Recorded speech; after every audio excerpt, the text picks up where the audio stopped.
ஐயா வணக்கம் ஐயா. மணி சார் வணக்கம் சார். வணக்கம். அந்த தாம்பூல பிரசனம் வெற்றிலை ஜோதிடம் அறிவிச்சிருந்தீங்க. கண்டிப்பா. நிறைய பேரு அவ்வளவு வெயிட் பண்ணிட்டு இருந்த ஒரு பிரசனம். கண்டிப்பா. கிட்டத்தட்ட ஒரு 2.5 வருஷத்துக்கு அப்புறம் எடுக்கிறீங்க. ஆமா, ரொம்ப நாள் ஆச்சு எடுத்து. எல்லாரும் கேட்டாங்க பிரசன்னம் வேணும்னு. சரி, பிரசன்னத்துல எல்லாருனாலே இந்த சோழி 108 இந்த ஆச்சார அனுஷ்டானத்தை எல்லாம் கடைபிடிச்சு பார்க்க முடியாது. தாம்பூல பிரசன்னம் எந்த சூழ்நிலையும் பார்க்கக்கூடிய தோஷம் இல்லை, தோஷமே கிடையாது. தாம்பூல பிரசனத்துக்கு படிச்ச ஜோசியர் மீன்ஸ் ஜோதிடம் படித்த ஜோதிடர்கள், ஜோதிடத்தை தெரிந்து கொண்ட ஜோதிடர்கள், முழுமையான அடிப்படை தெரிந்தவர்கள் இந்த தாம்பூல பிரசனத்தில் கலந்து கொண்டு பயனடையலாம். தாம்பூல பிரசனம்ங்கிறது சாதாரண விஷயம் இல்லை. உச்சி முதல் உள்ளங்கால் வரை A to Z என்ன கர்மா, என்ன பிரச்சனை, என்ன தொந்தரவு, என்ன நெருக்கடி, என்ன தீர்வு, எப்படி பண்ணலாம், எதை அனுபவிப்போம், எதை தொந்தரவு பண்ணும், எல்லாத்தையுமே முழுமையா தெரிஞ்சுக்கக்கூடிய ஒரு கண்ணாடி போல பளிச்சுன்னு காட்டக்கூடிய ஒரு அற்புதமான ஒரு விஷயம் அப்படின்னா தாம்பூல பிரசன்ன வகுப்பு தான். இந்த வகுப்பு இவர்களுக்கு தேன் மாதிரி, தேன் நெல்லி மாதிரி. கண்டிப்பா ஒரு டிஎன்ஏ கனெக்டிவிட்டி இருக்கக்கூடிய ஒரு விஷயம். ஆமா, ஒரு மனிதனுடைய டிஎன்ஏவில் என்ன கர்ம பதிவு ஒளிஞ்சிருக்கோ அந்த பதிவு எப்படி தண்டிச்சுக்கிட்டு இருக்கு, எப்படி தண்டனை கொடுத்துட்டு இருக்குங்கிறத தாம்பூல பிரசனம் எக்ஸாக்டா சொல்லி சூப்பரா சொல்லி. உங்க குலசாமி இருக்கிற இடம், செய்வன பயம், பித்ரு தோஷம், மாத்திரு தோஷம், பெண் சாபம், கோசாபம், பிராமணர் சாபம், என்னென்ன இருக்குதோ, கருக்கலச்ச தோஷம், இது எல்லாத்துக்குமே மாந்தி சம்பந்தப்பட்ட பித்ரு தோஷம், பூர்வ புண்ணிய குறைபாடு, பாக்கிய குறைபாடு, வருமான பற்றாக்குறை, தொழில் நஷ்டம், போராட்டம், இத்தனைக்கும் என்ன பண்ணா சொல்யூஷன், எப்படி அதை எடுக்கிறது, எப்படி நம்ம கொடுக்கறதுங்கிறத அற்புதமா படிக்கலாம். உலக நாடுகள்ல எங்கிருந்தாலும் இவர்கள் இருந்தபடியே படிச்சுக்கலாம். 6/7/2026 திங்கட்கிழமையிலிருந்து தொடர்ந்து 6 நாட்கள் ஜூம் மாலை வேலை 5:30 மணிக்கு ஆன்லைன் ஜூம்ல தான் நம்ம கொடுக்குறோம், கிளாஸ் எடுக்கிறோம். இந்த அடிப்படை முழுமையா தெரிஞ்சவங்க, தொழில்முறை ஜோதிடர்களா இருக்கிறவங்க தாராளமா கலந்து படிக்கலாம். இந்த வகுப்பை மிஸ் பண்ணிட வேண்டாம். சூப்பரான வகுப்பா இருக்கும், கேரண்டியே தர்றேன். கீழ்கண்ட நம்பருக்கு தொடர்பு கொள்ளலாம். தொடர்பு கொள்ள வேண்டிய நேரம் காலையில 11 மணிலிருந்து 3 மணிக்குள்ளதான் நாங்க போன் எடுப்போம். சார் போனே நாங்க எடுக்க முடியல, சூழல் எங்களுக்கு அப்படி இருக்கலாம், இருந்தா ஒரு வாய்ஸ் மெசேஜ் போட்டுக்கணும். சார் நாங்க இப்படி படிக்கிறோம், எங்களுக்கு என்ன பண்ணணுங்கிற கேட்டீங்கன்னா நாங்க உங்களுக்கு விலாவரிய விளக்கத்தை கொடுக்குறோம். நீங்க தாராளமா சேர்ந்து படிக்கலாம். அனைவரையும் வகுப்பில் சந்திக்கிறேன். வருக வருக, வாழ்க வளமுடன். நன்றி, வணக்கம். நன்றி.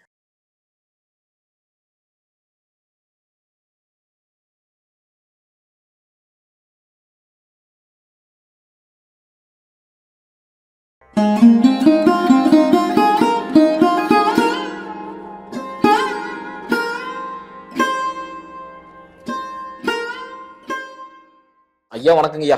மணி சார் வணக்கம். வணக்கம் வணக்கம் ஐயா. இன்னைக்கு ஒரு முக்கியமான பதிவுங்கய்யா. சொல்லுங்க ஐயா. ஒவ்வொரு பாவத்தை பத்தி நம்ம ஆல்ரெடி நிறைய பேசியிருந்தோம். ஆனா ஒரு பாவத்தை தனியா பிடிக்கும் போதே யோசிப்போம், இதுல ஏதோ மர்மம் நிறைந்திருக்கு, மர்மம் நிறைந்த ஒரு பாவனே சொல்லலாம். ஒரு மர்மம் முடிச்சு. ஆமா, ஒரு மர்மம் முடிச்சுனே சொல்லலாம். கிட்டத்தட்ட பாத்தீங்கன்னா 8ஆம் பாவம். 8ஆம் பாவத்துல பாத்தீங்கன்னா சில பேர் புதையல் யோகம்னு இருக்குன்னு சொல்றாங்க.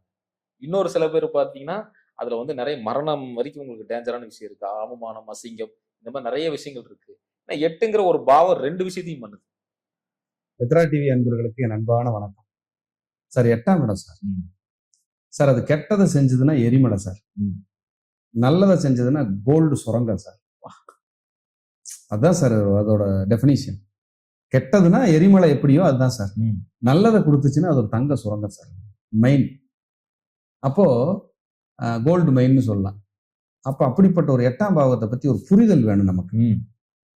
8ஆம் இடம் கெட்டதை மட்டுமே செஞ்சிடாது, நல்லதை மட்டுமே செஞ்சிடாது. நீங்க உயிர் வாழணும்னா 8ஆம் பாவத்தை வச்சுதான் சொல்லுவோம். நீ 8ஆம் இடம் கரெக்டா இருந்தாதான் இந்த பூமியில உயிர் வாழ முடியும். ஆயுள் ஸ்தானம். அப்போ ஒருவர் உயிரோடு இருப்பதே முதல் வெற்றிங்கிறார் விவேகானந்தர். நம்ம உயிரோடு இருந்தா தான் எல்லாத்தையும் சாதிக்க முடியும். அப்படிப்பட்ட உயிரோட நம்ம இருக்கிறதுக்கான ஒரு சக்தியை கொடுக்கக்கூடிய ஒரு இடம் தான் 8ஆம் பாவம். இந்த 8ஆம் பாவம் என்ன சொல்லுதுன்னா, ஃபர்ஸ்ட் சார் அவமானம் சார். ஒருத்தருக்கு அவமானம் ஏற்படும்னா 8ஆம் பாவம் பர்மிட் பண்ணாம அவமானம் ஏற்படாது. அதுக்கப்புறம் சார் விபத்து சார், கடுமையான விபத்து. அப்புறம் சர்ஜரி சார், சர்ஜரி நடக்குது. ஒரு அவமானம், விபத்து, சர்ஜரி, வழக்கு சார், கடனால் ஏற்படக்கூடிய வழக்கு, நோய், அதாவது விபத்தால் ஏற்படக்கூடிய வழக்கு, நோய்வாய்ப்பட்டு அது குறைபாடா மாறி அதை சர்ஜரி பண்ணணும்னா 8ஆம் பாவம் சார். சிறை தண்டனை அது வரும்.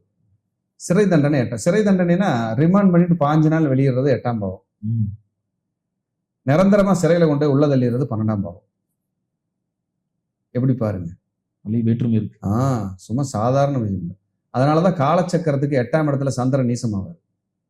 அதான் சந்திரன் தான் அம்மா, கர்ப்பப்பை தான் தாயாருடைய கர்ப்பப்பை தான் நம்ம குடியிருக்கிற இடம். எப்படி பாருங்க 8ஆம் இடத்தை கொண்டு எப்படி சூட்சுமமா வச்சாங்க. அப்ப 8ஆம் இடம்ங்கிறது எரிமலையா இருக்கிறதெல்லாம் இதுதான். அவமானம், கடன், நோய், வழக்கு, சர்ஜரி, எதிரி, பகை, துர்மரணம், நிம்மதியின்மை, வம்பு, வழக்கு, எல்லா டிஸ்டர்பும் 8ஆம் இடம் தான் சார். இது எல்லாம் மைனஸ் சார். பிளஸ்ன்னா நம்ம என்ன எடுத்துக்கலாம் அப்படின்னா உழைக்காத வருமானம் சார். பிளஸ்னா உழைக்காத வருமானம். எங்க மாமனாரு எனக்கு சொத்து கொடுத்தாரு, இது உழைக்காத வருமானம் சார். ஏன்னா 8ஆம் இடம்ங்கிறது 7க்கு 2ஆம் இடம். 7 தான் மனைவி அல்லது கணவர். அவங்க சொத்து நமக்கு வருது, என்ஜாய் பண்றோம். அப்ப இது மாமனார் சொத்துக்களை அனுபவிக்கும். மாமியார் சொத்து, மாமனார் சொத்து, இல்ல மச்சனனே வச்சுக்க சாப்பிடுன்னு கொடுக்குறது. எதே ஒண்ணு கொடுக்குறாருன்னா இது 8ஆம் இடம் பர்மிட் பண்ணாம வராது. அப்ப இது பிளஸ். இதுதான் கோல்டு மைன். அப்புறம் உயில் சொத்து சார். கூப்பிட்டு எனக்கு 2 பிள்ளைங்க தான் இருக்குது, என் மருமகனுக்கு ஒரு 5 ஏக்கர், இன்னொரு மருமகனுக்கு ஒரு 5 ஏக்கர் நான் எழுதி கொடுக்குறேன்னு உயில் பண்ணி கொடுக்குறாங்கல்ல, இது உயில் சொத்து 8ஆம் பாவம் சார். இன்சூரன்ஸ் பணம் சார். ஏதோ ஒன்று நடந்துருது, இன்சூரன்ஸ்ல 2 கோடி வந்துச்சு, 60 லட்சம் வந்துச்சு, இது 8ஆம் பாவம் சார். பர்மிட் பண்ணாதான் அந்த பணத்தை நீங்க என்ஜாய் பண்ண முடியும். இன்சூரன்ஸ் 8ஆம் பாவம் சார். LIC sir. ஒரு 20 வருஷம் போட்டேன், எனக்கு ஒரு 13 லட்சம் ரூபாய் பணம் வந்துச்சு, அதை இன்னைக்கு சப்போர்ட் பண்ணுது, நான் பேங்க்ல வட்டிக்கு போட்டு வட்டி வாங்கி சாப்பிட்டுட்டு இருக்கிறேன் அப்படின்னா 8ஆம் பாவம். டெபாசிட் வருமானம் சார். ஒரு 1 கோடி டெபாசிட் பண்ணியிருக்கிறேன், அதுல இருந்து வட்டி வருது, வாங்கி சாப்பிட்றேன். வாடகை வருமானம் சார். ஒரு காம்ப்ளெக்ஸ், அப்பார்ட்மெண்ட், இதெல்லாம் பெரிய லெவல்ல கட்டி ஒரு வாடகை வருதுன்னா அது 8ஆம் இடம் பர்மிட் பண்ணும் சார். பிரம்மாண்ட சொத்துக்கள் 8ஆம் இடம் சார். ஒரு பெட்ரோல் பங்க் சார் 8ஆம் இடம் சார். பெட்ரோல் பங்க் சார், எரிவாயு பெட்ரோல் பங்க், இது 8ஆம் இடம் சார். இதுக்கு பர்மிட் பண்ணா இது மூலியமா நமக்கு வருமானம் வரும் சார். அப்புறம் சுரங்கம் சார். நீங்க சுரங்கத்துக்கு வெளியே நின்று இருட்டுன்னு பார்த்துக்கிட்டு இருந்தா அது உனக்கு வேடிக்கை தான், நீ பாக்குற வேடிக்கை தான். உள்ள பூந்து போய் கஷ்டப்பட்டு ஒரு 3 கிலோமீட்டர்ல அப்படி உள்ள போய் லைட்டை வச்சுட்டு உள்ள போனீங்கன்னா உள்ள தங்கம் காத்துக்கிட்டு வெட்டி எடுத்துட்டு வரும்போது வேற லெவல்ல இருக்கும். 8ஆம் இடம் இப்படி டிஃப்ரெண்டா வேரியேஷன் சொல்லுது. அப்போ லாட்ரிங்க அது அடுத்து வர லாட்ரி 8ஆம் இடம். நம்ம நாட்டுல இல்ல, பக்கத்துல கேரளா ஸ்டேட்ல வச்சிருக்காங்க இப்ப லாட்ரி. அப்புறம் துபாய் அங்க இங்கெல்லாம் ஆன்லைன்ல கூட, மலேசியா, சிங்கப்பூர் கூட லாட்ரியா இருக்கும். நிறைய கிளைண்ட் அங்க இருந்து கேட்பாங்க, ஐயா எனக்கு லாட்ரி யோகம் இருக்கா? இருக்கு, இந்த நம்பர் எடுத்துக்கு. அப்போ இது எல்லாமே கிரகங்களால தான் தீர்மானிக்கப்படுது. அப்போ தடைக்கற்கள் 8ஆம் இடம். நீங்க ஒவ்வொன்றும் தடைக்கற்களை கடந்து கடந்து கடந்து போராடி போராடி நான் போறேன் சார். யாருக்கெல்லாம் 8ஆம் அதிபதி லக்னத்தில் இருக்கிறாங்களோ தடைக்கற்களை போராடி தான் கட்ட முடியும், ஓட முடியும். 4ஆம் இடத்துல 8 குடையவன் இருந்தா தடைக்கற்கள் போராடி தான் வீடு கட்டுவீங்க, போராடி தான் வாகனம் வாங்குவீங்க. 8 குடையவன் 7ல இருந்தா போராடி தான் கல்யாணம் நடக்கும். சரி, கல்யாணம் நடந்துச்சு, நடந்ததுக்கு அப்புறம் போராட்டமாவே இருக்கும். எப்படி வச்சிருக்காங்க விதி விளக்குது. ஆமா, இது நீங்க அனுபவிக்காம போயிட முடியாது. இந்த 8ஆம் இடத்துக்கு அப்படி ஒரு சக்தி இருக்கு. அப்புறம் ஐயா இன்னொன்னு ஆந்திரா பக்கத்துல இருந்து கூப்பிடுவாங்க, இந்த புதையல் யோகம் மண்ணுக்குள்ள இருக்கு. 8ஆம் இடம் தான் புதையல். நம்ம அதுக்கெல்லாம் போறது இல்ல சாமி. போன் வரும், சாமி எங்க வீட்டுல புதையல் இருக்கு. ஒரு அம்மா வந்திருந்தாங்க உடுமலைப்பேட்டை பக்கத்துல, எங்க தோட்டத்துல புதையல் இருக்குங்கிறாங்க, பிரசன்னத்தை போட்டு சொல்லுங்க அப்படின்னு. ஆமா, புதையல் இருக்குது, அதுக்கு நான் பிரசன்னம் எல்லாம் பாக்குறது இல்ல. ஏன்னா புதையல் உண்மையிலேயே காவுவாங்க, ஆளை கொண்டே போடும் ஏமாந்தீங்கன்னா. ஆனா புதையலுக்கு நம்பிட்டே வாழ்ந்துட்டு இருக்கிற ஜனங்க ஒரு 5% இன்னைக்கு நிறைய இருக்கிறாங்க. ஆமா, இருக்கலாம், அது நான் பாக்குறது இல்லை, அவ்வளவுதான். கண்டிப்பா புதையல் கண்டுபிடிக்கிறது பாக்குறதெல்லாம் செய்யலாம், அதை நம்ம பாக்குறது இல்லை. அதுக்கப்புறம் இந்த கெட்ட வழியில போறாங்கல்ல ஸ்மக்லர், அது 8ஆம் இடம் தான். பினாமியா வர்றாங்கல்ல, அது 8ஆம் இடம் தான். இன்னாரோட பினாமியா இருக்காங்க சொல்லுதுல, அதுவும் 8ஆம் இடம். அப்ப 8ல நல்லதும் இருக்கு, கெட்டதும் இருக்கு. இன்சூரன்ஸ், எல்ஐசி, உயில் சொத்து, உழைக்காத வருமானம், ஷேர் மார்க்கெட். 8ஆம் இடம் பர்மிட் பண்ணலன்னா ஷேர் மார்க்கெட்ல நீங்க ஜெயிக்கவே முடியாது. அப்ப 8ஆம் இடம் ஷேர் மார்க்கெட்டு 8ஆம் இடம். அதே போல பெட்ரோல் பங்க், அப்புறம் டிபார்ட்மெண்ட்ல சிபிஐ, ரா, RAW, இந்த 2 துறையும் 8ஆம் இடம் தான். சிபிஐ கண்டுபிடிக்கிறாங்கல்ல, ரா டிபார்ட்மெண்ட் இதை கண்டுபிடிக்கிறாங்கல்ல, இவங்கள 8ஆம் இடம் பர்மிட் பண்ணாதான் இந்த துறையிலேயே இருக்கு, இல்லைன்னா இருக்க முடியாதுன்னு சொல்லுது. விபரீத ராஜயோகம், 8 குடையவன் 6ல், 6 குடையவன் 8ல், 12 குடையவன் 8ல், 6 குடையவன் 12ல், இதெல்லாம் விபரீத ராஜயோகம். இப்ப நிறைய பேர் கேள்விப்பட்டிருப்பீங்கல்ல, விஜய் சார் சிஎம் ஆனதுக்கு அப்புறம் விபரீத ராஜயோகம், நீசபங்க ராஜயோகம், இதுலதான் எல்லாம் வந்துச்சுன்னு எல்லாம் பேசுறோம்ல. அப்ப இந்த 8ஆம் இடம் 6, 8, 12 ஒருவருக்கொருவர் பரிவர்த்தனை ஆனாலும் அந்தந்த வீடுகள்ல மாத்தி இருந்தாலும் ரொம்ப கீழ்நிலையில இருக்கிற ஆள் ஒரு டாப்புக்கு கோடீஸ்வரனா போயிடுவாங்க, பெரிய ஆளா வந்துடுவாங்க, மில்லியனியர் கூட ஆயிடலாம். அந்த 8ஆம் இடத்துக்கு அவ்வளவு சக்தி இருக்கு. ஆனா ஹேண்டில் பண்ணணும், இருமுனை கத்தி. ஏன்னா 8ஆம் இடத்தோட இன்னொரு ரோல் இருக்கு, அதை நான் சொல்லவே இல்லை, கடைசியா சொல்லலான்னு தான் விட்டுட்டேன். பேராசை.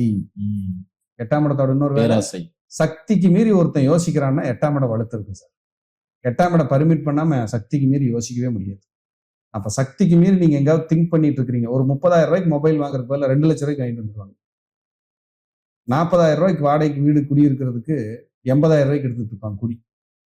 அப்ப இதெல்லாம் 8ஆம் பாவங்க பர்மிட் பண்ணாதான் உங்களுக்கு அந்த பேராசையை தூண்டிக்கிட்டே இருக்கும். உங்ககிட்ட இருக்கிற பொருளாதாரம், நாளைக்கு வட்டி கட்டணும், இஎம்ஐ கட்டணும், இதெல்லாம் கண்ணுக்கு தெரியாது. எனக்கு தேவை சொகுசு வாழ்க்கை, நான் இப்படித்தான் வாழ்வேன்னு காசை தண்ணியா கரைக்கிறது 8ஆம் இடம். அப்ப இந்த 8ஆம் இடத்துக்கு தீர்வு தேடிக்கிட்டீங்கன்னா தான் உங்களுக்கு வளர்ச்சி, இல்லைன்னா வளர்ச்சி அடையாது. 8ஆம் இடத்துக்கு தீர்வு என்ன சார் தீர்வு அப்படின்னா, 8ஆம் இடத்துக்கு நீங்க கருப்பராயன் வழிபாடு முதல் தீர்வா நம்ம எடுத்துக்கலாம்.